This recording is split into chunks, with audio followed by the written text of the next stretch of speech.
another video. I don't know why I held my fist up like that.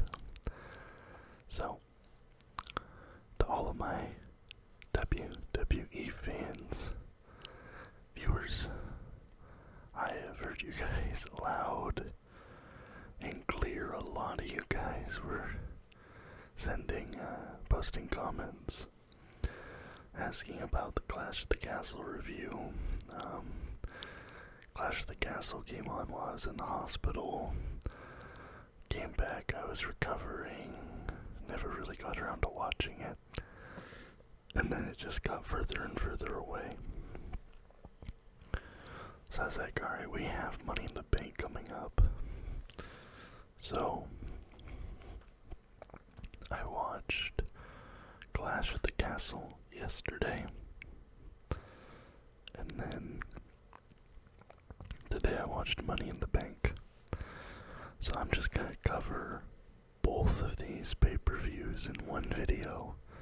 I'm sorry for the delay, but I hope this makes up for it. First and foremost, I would like to thank my channel members: Josh Cameron, Blunt Too Heavy, Isaiah Robeson, Tristan Hoffman. Oh no, my little light died. This always happens. I need to charge it more often. Okay, well, we'll just have to do without it. Jaeger Bomb Legend, Noble Bowles, Micah Carter, Andrew Peacock, James Isn't Real, and Andreas Anderson. Thank you for your continued support in being channel members. Okay. So, let us start with Clash at the Castle.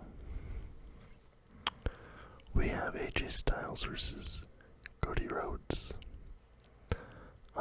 So we have a rematch of the France pay-per-view title match. Was that called Fastlane? I can't remember, but the French pay-per-view. This is an I Quit match. It is the first I Quit match of Cody Rhodes' career, which I thought was pretty cool. And I really liked this Scottish crowd. They were doing a Cody Rhodes chant to the tune of Daddy Cool by Boney M. So they're like, Cody Rhodes, Cody Rhodes, which I thought was just really cool. Cody sets the table up early. That will come back at the end. They end up going backstage. It's all Cody early. AJ puts Cody through the announcer's table. And at that point, Cody goes old school and he does a little bit of blading to make himself bleed, gives himself some color. I do like that Cody seems to kind of have that old school streak in him a little bit. I assume it's one of the consequences of being Dusty Rhodes' son. He's bladed a handful of times now, even though I know that the WWE has been trying to take that out of the product a little bit. At one point, AJ fish hooked Cody's mouth. That I feel like that just wasn't very great for either of them. And then AJ and Cody did this incredible spot. I don't know how they pulled it off safely, where they had the steel chair and basically they put Cody's neck through it. And then AJ did a drop onto the bit of the chair.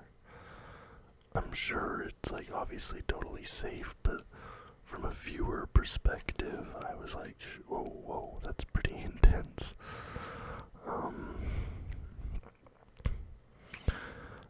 Cody kept saying no. They asked him like 3 or 4 times if he quits. He kept saying no, and the crowd would erupt. And then at one point, AJ choked him unconscious. Unconscious, but buying into it. And then AJ got real dark with it, busted out some handcuffs, handcuffed Cody's hands behind his back, started hitting him with the kendo stick, and then he got a chain. But as he's getting ready to get the chain, Cody hits AJ. He goes up through that table that Cody set up at the beginning of the match. Crossroads. Cody ends up handcuffing AJ to the ropes, grabs the chairs, the stairs, not the chairs, and then AJ ends up quitting, but boom, Cody hits him with the stairs anyway. Showing a little bit of that mean streak, get some Cody Lander going on. As Cody is exiting, Solo Sikoa comes out. The bloodline starts ganging up on Cody, and then Orton and Owens come out and save him, and that sets up the main event for Money in the Bank. Then we have the women's tag team triple threat.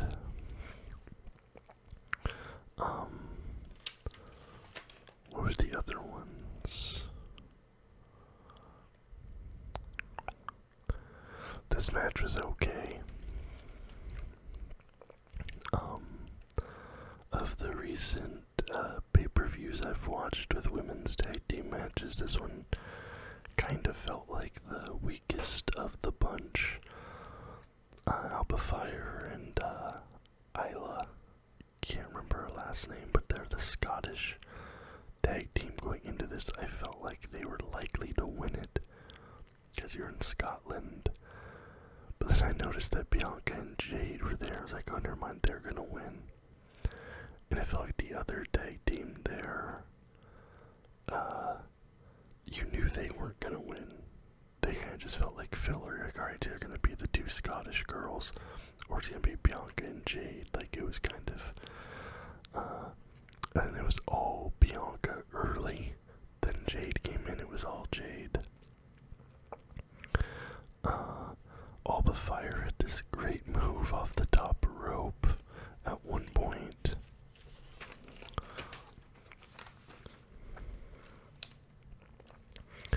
At one point there was a spot where I think Jade Cargill was in like a rear choke, and she actually tapped, but the referee didn't see it, and the crowd like went crazy there.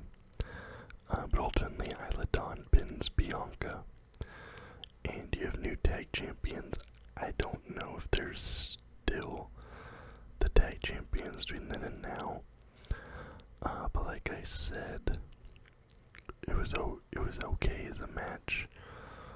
Like technically it was fine, but I was just kind of like a little bit, like I said, of the recent women's tag matches.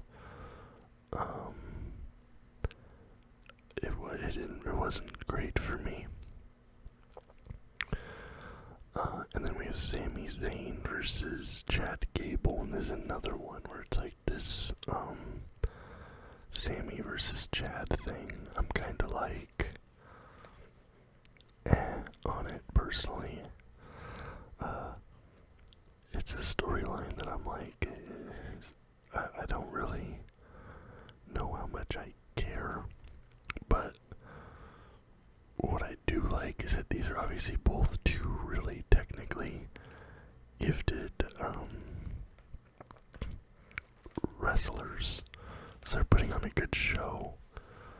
It's just like the story for me is a little bit, I'm not super invested in this Sami versus Chad Gable thing. And I don't know if that's maybe a symptom of me being a newer viewer and missing out on some of the backstory that happened in the past, which is very possible. But even though the match was really exciting to watch from a technical aspect, the whole thing with Alpha Academy and Chad Gable and all that just doesn't really work for me personally. That's not to say it doesn't work for other people. I did really like when Otis stood up to Chad Gable, because he'd been like bossing him around doing other stuff, so I thought that was really cool. Ultimately, good match, but one that, yeah, I already said. Bailey versus Piper Niven. I didn't realize how many Scottish professional wrestlers there were in WWE. You had 2 in the women's tag match. Obviously, Drew McIntyre, this whole show is kind of built around. Piper Niven is Scottish. You know, for a relatively small country, right? This many professional wrestlers on the WWE is pretty cool. I had no idea there were that many. I was pretty confident Bailey would retain here, though, even though the opponent was Scottish. Because coming into this, I thought Drew would win, and then obviously your 2 women's tag winners were also Scottish. And I think they want Bailey to hold it for a little while longer. But early on, Piper did really good. I liked the way they made her look physically really strong. Obviously, because she has a bit of a larger build than Bailey. So, like, using that size advantage. But Bailey did this really cool move I've never seen before. She had Piper Niven on, like, the middle rope. And then did an elbow drop from the top rope down onto her. And that looked really, really cool. That was like one of the coolest moves I've seen so far in my time. My short time watching WWE. Oh yeah, I forgot to mention Piper Niven was escorted to the ring by Chelsea Green. Chelsea Green gets kicked out by the ref, but then she comes back in a lucha mask. Kind of like a comedic element there. She was like arguing with the ref. And then Piper hit this huge pile driver on Bailey, which just looked absolutely brutal, but ultimately Bailey ends up pinning her and winning. Now, this last match, Drew McIntyre versus Damian Priest, I'm going to talk about this a little bit more in the next one, but I don't know. Drew comes out strong with his entrance. I thought there might be a little bit more flashiness to his entrance, but from what I could tell, it was just his usual entrance. Thought they might do a little bit more given it's Scotland, but he starts off super fast and angry.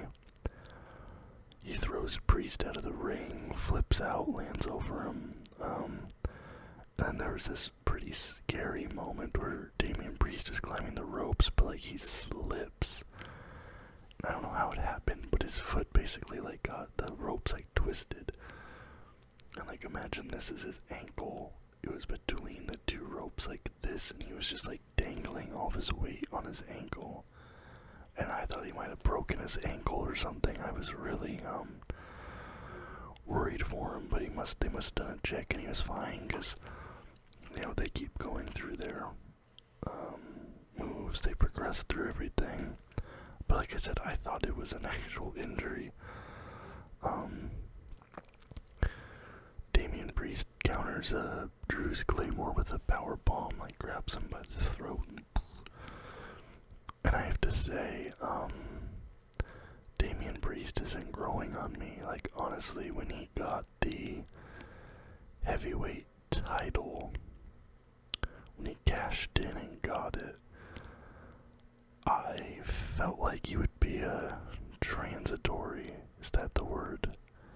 Not transient, but transitory, transitionary champion. I thought he might lose it within one pay-per-view or something. I thought maybe Gunther would take it from him, or I don't know anybody. I just didn't think he'd hold it very long, but he he's held it now for 3 pay-per-view events, I think. And I have to say, he is growing on me. I like the way he wrestles. And I like this whole storyline they're building up where there's like tension between him and the Judgment Day. Priest gets shoved into the ref. The ref is knocked out.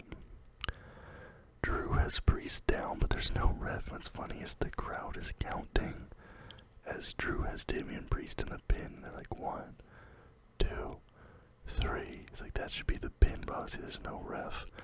But the crowd kept chanting. They're like 4, 5. And I think they got to like 8. It was just really funny. Kind of reminds me of like when I forget which match it was, but when R-Truth came in and tried to get a pin. I think it was that ladder match that R-Truth was in with The Miz. And he tried to pin the guy, which obviously there's no pins. But the crowd did 1, 2, 3. Like, I love that stuff, man. That's so cool. But then another referee comes into the ring. 1, 2, but he won't put his hand down for 3. Camera cuts around. It's CM Punk. I thought that was like, oh, here we go. Then CM Punk and Drew fight a little bit. CM Punk, like, just hitting him with a steel chair. The real ref ends up coming back into the ring. Damian Priest slams Drew. 1, 2, 3. Pin. Damian Priest wins. I thought maybe Drew McIntyre should have gotten the belt here because I know CM Punk is healthy now, and it may be like if they want to continue the feud, CM Punk takes it off him. But between this and what happens at Money in the Bank, I really don't know what's happening with Drew McIntyre right now. So I'm going to talk about Money in the Bank, but I'm not going to talk about it in order because I want to talk about this thing. So, Money in the Bank happening in Toronto. Seth Rollins is back, which I'm really happy about. I was kind of iffy on Seth Rollins at first when I first started watching, but I really like Seth Rollins now.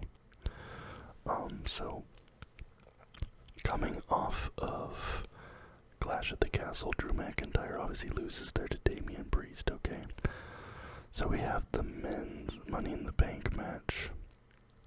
We'll talk about that, and I'm going to skip to another part and then come back.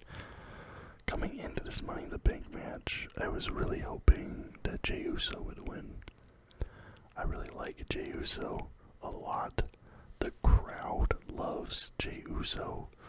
Like, every time Jey Uso is on TV, the crowd is chanting. People love his intros. Like, he is super, super over. He might be, like, just as over as Cody is right now, to be honest. Like, the crowd loves the dude.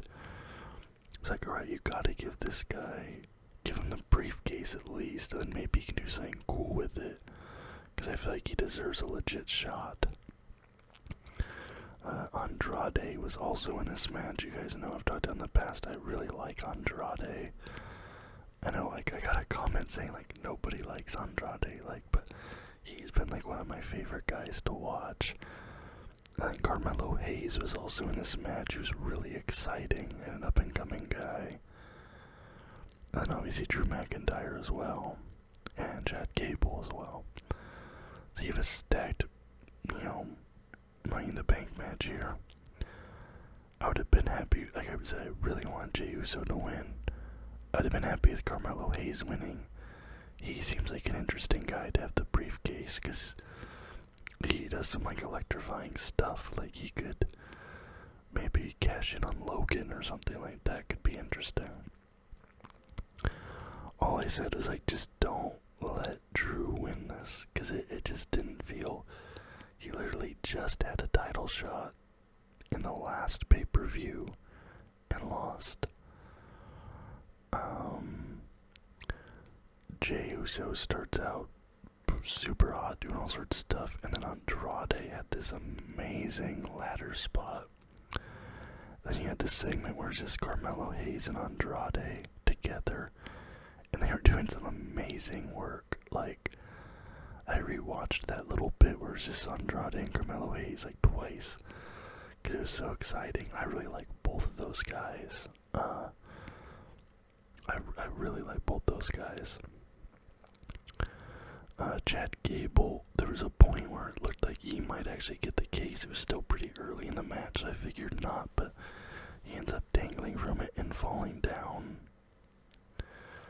And then the other match, Drew McIntyre gets the case. So, fast forwarding a little bit, I'll get back to the rest of this.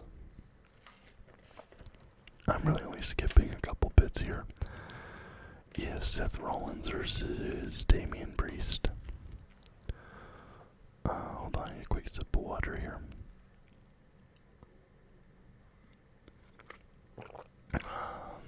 Excuse me. So Seth Rollins versus Damian Priest. I loved Priest's cape. He put this cape on, kind of like matching Seth's extravagant fashion choices. And coming into this, I was like, okay, well maybe Seth wins this. I wasn't sure. Priest just retained against Drew, and Drew just got the Money in the Bank case. I didn't really know what was happening here. I was like, okay, well maybe Seth. And Seth is coming back from a pretty nasty injury, but he looked really, really good in this match. There was one spot where Damian Priest got tossed into the turnbuckle. Like, I know they rehearse and practice this stuff and they're professionals, but I feel like that has to hurt. Like, you have a bruised sternum at the very least. And there was this really exciting spot where Damian Priest and Seth Rollins were exchanging kicks, but it wasn't just the usual, like, super kick stuff. There was one point where Damian Priest did, like, a spinning, like, roundhouse kick.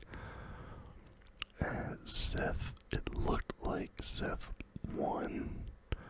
The referee counted 1, 2, 3. You saw it. He counted all 3 times. But then the referee started saying that, no, he didn't. And Seth is like looking around, and the whole thing got like really weird for a second, and then all of a sudden Drew McIntyre's music played. So I feel like that was a botch. I feel like he should have gone 1, 2, and I think on 2, Drew McIntyre's music was meant to play, which would have stopped the count. But they botched it, and it played like 5 seconds too late, which was really obvious. It looked bad. Drew McIntyre cashes in the briefcase, so it's now a triple threat match. And I don't know if it was meant to be a triple threat match, or if Seth was meant to win there, and then Drew would cash in on Seth. I don't know. But then CM Punk comes in and interferes on Drew, and Damian Priest ends up pinning Drew McIntyre and retaining.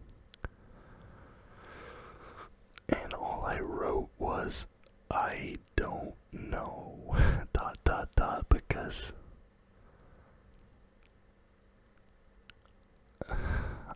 I like Drew McIntyre a lot. I like Damian Priest, and I'm not like a hardcore WWE fan. No, I'm very casual. I'm legitimately only watching these pay-per-views, so maybe this isn't a fair criticism. But it's like Drew McIntyre literally just lost to Damian Priest because of CM Punk interfering last pay-per-view. We have Money in the Bank. This entire event is Money in the Bank. Drew wins, which already felt like maybe somebody else should have gotten an opportunity to have that case. Like I said, Jey Uso or Carmelo Hayes. And then cashes it in the same event. And then loses to the guy he just lost to in the last event because of interference from the same guy from the last event. I know you have the feud going on, but I was just like, I don't know what this accomplishes. It just felt weird. Because it's like, if you want to continue this CM Punk Drew McIntyre feud,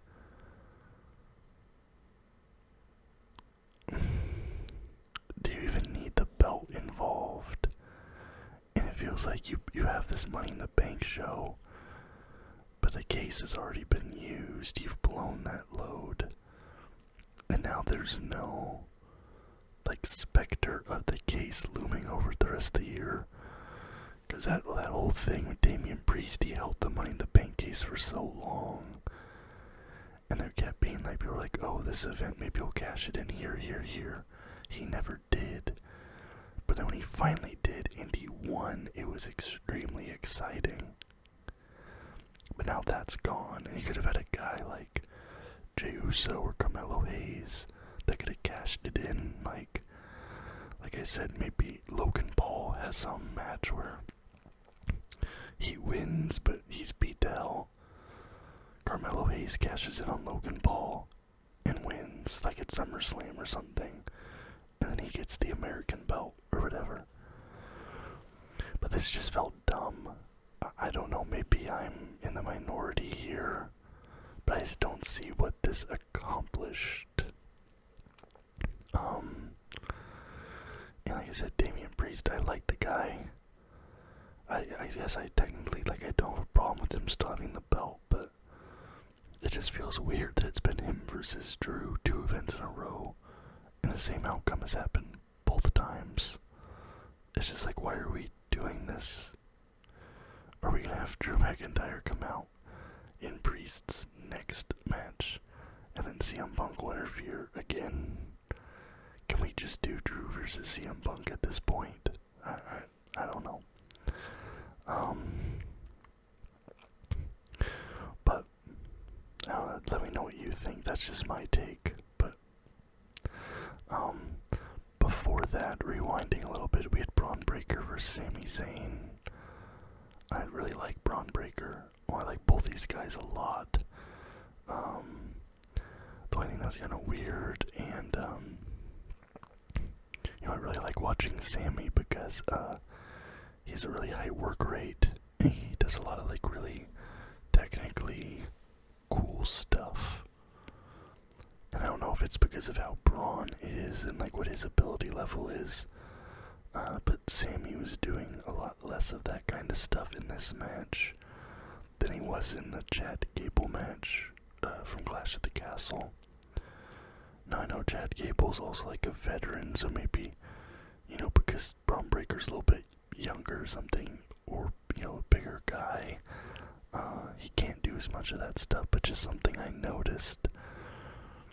But there was one really cool moment in that match where Sammy kicked out, and then Braun Breaker just starts doing push-ups. I thought that was really cool, but Sammy ends up winning there and retaining. Then there was this moment, John Cena comes out, and this is gonna be the biggest thing coming out of this match. He holds up this towel and it says, "The last time is now," and I was like, is he retiring? And sure enough, it says he's retiring now. Thankfully, he's not retiring today. He is doing one more year. He says he's doing Royal Rumble, Elimination Chamber, and WrestleMania. And those are his last major events. And he's going to do some other shows and things. In the interim, he says he wants to do Raw on Netflix, so Cena will be doing Raw. And I think he said he's going to do about 30 or 40 matches. And that's it. So Cena has the potential to get a 17th win. I feel like he probably will. I feel Cody might drop the belt maybe to Randy Orton. And then you you have Cena versus Orton. Cena gets his 17th championship, retires a champion.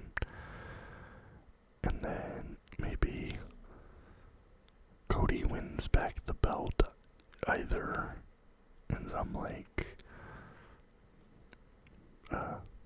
triple threat for the belt. Some maybe he beats Orton and takes it. I don't know, but it'll be interesting to see how that works out. But I'm excited because even as a guy who didn't follow wrestling, I knew who John Cena was, and I liked John Cena. So it'll be really cool to watch him. And once Raw's on Netflix, it's going to be a lot easier for me to watch these weekly shows because I just don't have any way to watch them right now, really. Okay, so Seth vs. Priest match happened, and then we come to my favorite match of the night. In my opinion, this is the best match of the night, and that is the Women's Money in the Bank match. Naomi comes in first, followed by Tiffany Stratton, and those are my two favorite wrestlers. Not even just women wrestlers, but just in general. I really like both of them. They were both in the Elimination Chamber, which was my first WWE experience, and I really liked Naomi. I liked Tiffany as well, and Tiffany has grown on me. There was this funny moment at the start where Chelsea's alone in the ring, and then she sets up the ladder, but apparently she's like afraid of heights or something, and then she's trying to use the ladder to get the briefcase down. That obviously doesn't work. A lot of Tiffy time chants, it has to be said. The crowd was all behind Tiffany Stratton. Naomi came in, she put in some work. Tiffany goes off the top rope and takes everyone out, and then Io Sky. I talked about that Bailey spot from the last event. There was this spot with Io Sky and Lyra on the ladder, where like Lyra was in the ladder and like Io Sky was like stomping on her head, and it looked so realistic the way she sold it. Like, I was honestly like a little scared. So that was fantastic. And there was a moment where I was convinced that Naomi had the briefcase, and I was so excited because I really like Naomi, but every match I've watched her in, she's lost. But no, it was not so. And then Tiffany Stratton had this spot where her head got like slammed upwards into the ladder that looked brutal. Like, there was some really good stuff in this match. And then they tease another Naomi win. It looked like she was gonna get it, but then at the last minute, it didn't happen. So I thought, okay, they're doing that thing where like the first time it fails, second time it fails, but third time it works, kind of like Cody versus Roman with the Crossroads. So I was like, okay, well, Naomi's gonna win it on the third attempt. But then Tiffany Stratton ends up saying Chelsea through the table, and she gets the briefcase, which I was happy about. Like I said, either Tiffany or Naomi, I was rooting for them. But it really felt like they were teasing a Naomi win. But Tiffany gets it. So that's going to be interesting to see when she cashes that in. Because she did not cash in on this event, thankfully. So we have a little bit of anticipation and build up around that women's briefcase. And then we have the headline match, which, in my opinion, this shouldn't have been the headline match. I think either Seth Rollins and Damian Priest should have been the headline, or one of the Money in the Bank matches. I don't know, but it's Cody versus Tama Tonga to start. Jacob Fatu makes his debut going in against Randy Orton, which I've heard from like interviews and stuff that Randy Orton's a really good guy to work with young talent when they're coming in. And early on, the Bloodline definitely had the upper hand. Kevin Owens and Solo were just pounding each other's faces in. Cody had been out a while, it felt like, and as soon as I started thinking that he gets tagged in, Solo hits a big spear on him. And in my mind, I was thinking, like, man, this dude must be just fed up with getting speared by big Samoan dudes, because it has been his life for the past year.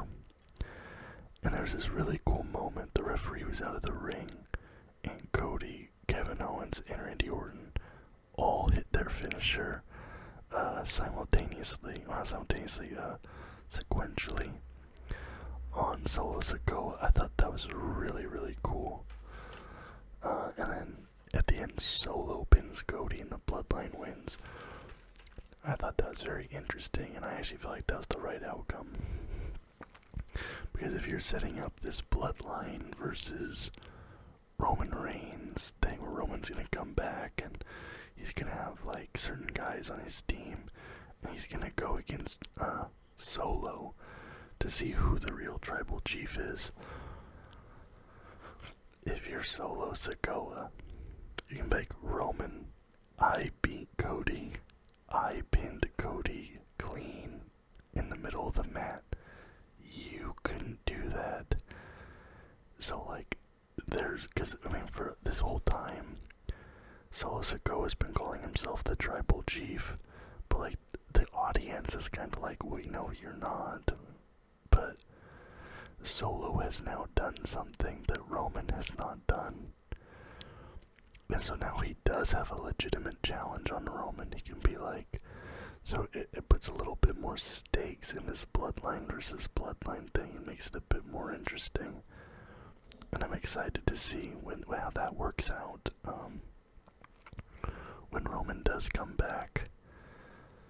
But I liked these events. I think I liked Clash at the Castle a little bit better, just because of the Money in the Bank thing. But I don't know. Let me know what you think about this Drew McIntyre thing and what I'm saying about it. Am I completely off base? I fully admit I very easily could be.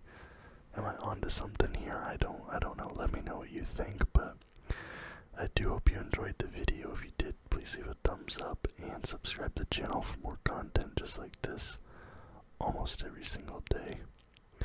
Till next time, guys. Bye bye.